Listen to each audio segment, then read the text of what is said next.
வணக்கம் நண்பர்களே. தன் தூய்மையான பக்தி மற்றும் அன்பால் அந்த அரங்கநாதனையே ஆட்கொண்ட ஆண்டாள், மானிடர்களுக்கு வாழ்க்கைப்பட்டு வாழ மாட்டேன், அந்த மாதவனுக்கே வாழ்க்கைப்படுவேன் என்ற துணிவு இருந்ததால்தான் பகவானையே ஆண்டாள், அற்புதமான தமிழை ஆண்டாள், தன்னுடைய பக்தர்களுக்கு அருள் புரிந்து அவர்களையும் ஆண்டாள். இன்று அத்தகைய சிறப்புமிக்க ஆண்டாளின் சிறப்பை பற்றி தெரிந்து கொள்வோம். பெரியாழ்வார் துளசி செடிக்கு பக்கத்தில் கிடைத்த குழந்தைக்கு கோதை என்று பெயர் வைத்து வளர்த்து வந்தார்.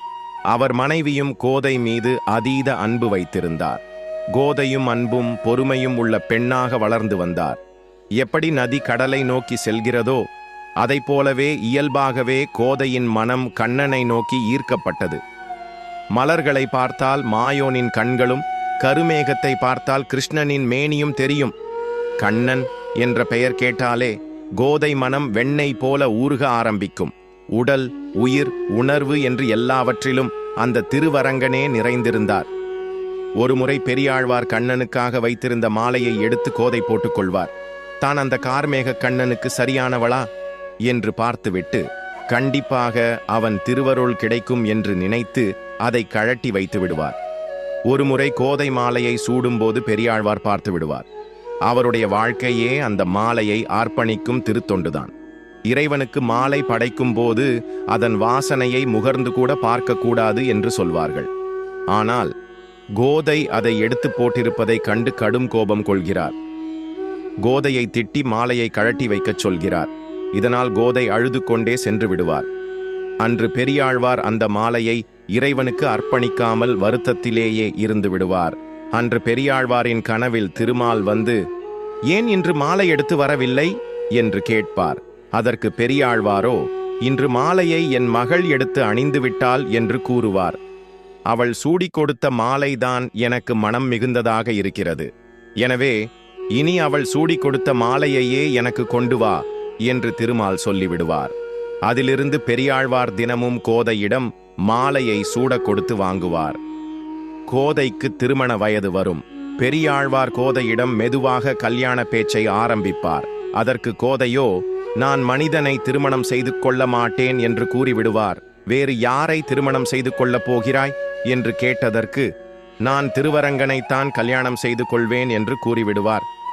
இதை கேட்ட பெரியாழ்வார் அதிர்ச்சியாகி விடுகிறார். ஆண்டாள் அரங்கனைத்தான் திருமணம் செய்து கொள்வதாக கூறுகிறார். இது எப்படி சாத்தியமாகும் என்று பேசி அவர் மனதை மாற்ற முயற்சிப்பார். திருவரங்கன் இல்லாமல் மனிதனுக்கு என்னை திருமணம் செய்து வைக்க முயற்சித்தால் நான் என் வாழ்க்கையை முடித்துக் கொள்வேன் என்று கூறுவார். அதற்கு மேல் எதுவும் பேச முடியாமல் பெரியாழ்வார் சென்று விடுவார். ஆண்டாள் திருவரங்கனை நினைத்து சாப்பிடாமல் மெலிந்து போவார்.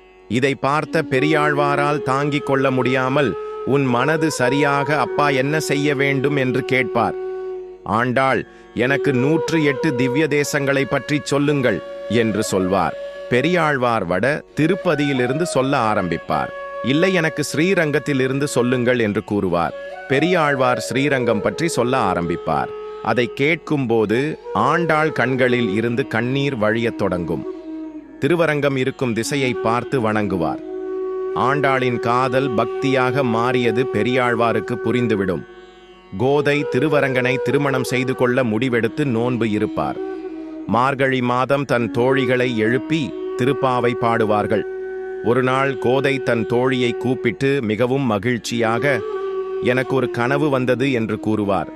அதில் 1000 யானைகள் சூழ்ந்து வர நாராயணன் ஊர்வலமாக வருவது போல கனவு கண்டேன் என்று கூறுவார். பெரியாழ்வார் கோதையிடம், திருவரங்கன் என் கனவில் வந்து உன் மகளை நான் திருமணம் செய்து கொள்கிறேன் என்று கூறினார் என்று சொல்வார். அப்போது பாண்டிய மன்னனின் தூதுவர்கள் வந்து, மன்னருக்கும் இதே கனவு வந்தது.